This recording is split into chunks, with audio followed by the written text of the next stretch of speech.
Кобылу по кличке Селеста вывели в США на конном заводе.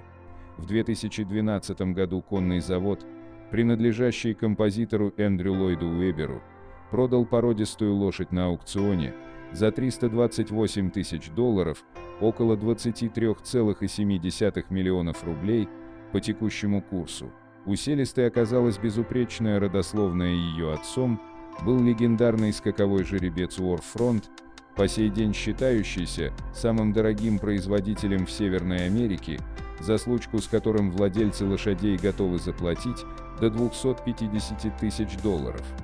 В возрасте 3 лет Селесту отправили в Ирландию на обучение.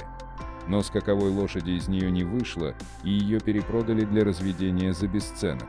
По словам Дороти Коллин из ирландской благотворительной компании, выпадение Селесты из конной элиты было стремительным и очень печальным. Зоозащитники нашли ее в 2018 году в сарае в графстве Корк вместе с другими 10 чистокровными лошадьми, умирающими от голода и болезней. Хозяин конезавода сразу же сбежал из страны, его разыскивает полиция в связи с обвинениями в жестоком обращении с животными. Лошади жили в ужасных условиях, лишь некоторые из них имели доступ к небольшому грязному загону. 4 были просто заперты в отдельных стойлах, по колено в навозе.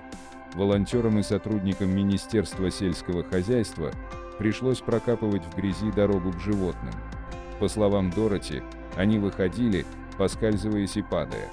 Селеста и еще 4 лошадей были настолько плохи, что им грозила эвтаназия прямо на месте обнаружения, и только благодаря организации у нее появился шанс на спасение.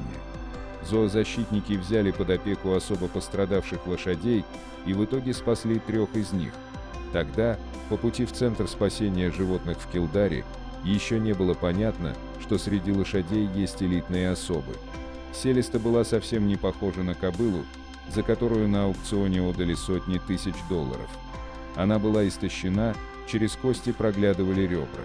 Долгое время лошадь жила в темноте, не видя дневного света. Она была покрыта вшами и заражена паразитами, которых нельзя было лечить. Больная лошадь просто не выдержала бы действия противоглистных средств. В центре начался долгий процесс лечения и реабилитации кобылы. Она хотела жить и стойко переносила все процедуры. Впрочем, эмоциональные травмы часто давали о себе знать. По словам Коллин, их подопечная боялась открытых пространств и впадала в панику, когда ее выводили за пределы конюшни, как узник, многие годы проживший в закрытой камере.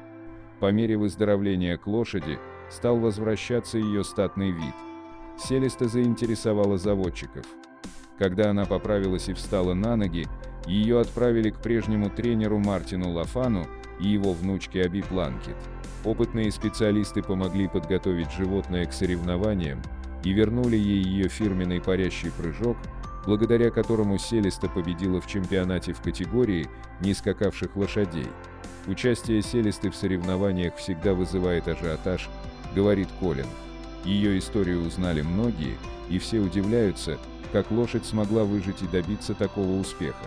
В благотворительной компании надеются, что история Селесты повлияет на отношение заводчиков к лошадям. Миссия организации – добиться нулевой терпимости к жестокому обращению с животными.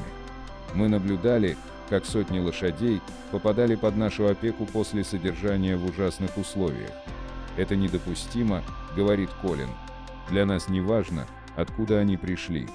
Для нас важны они сами, мы любим их за силу и стойкость.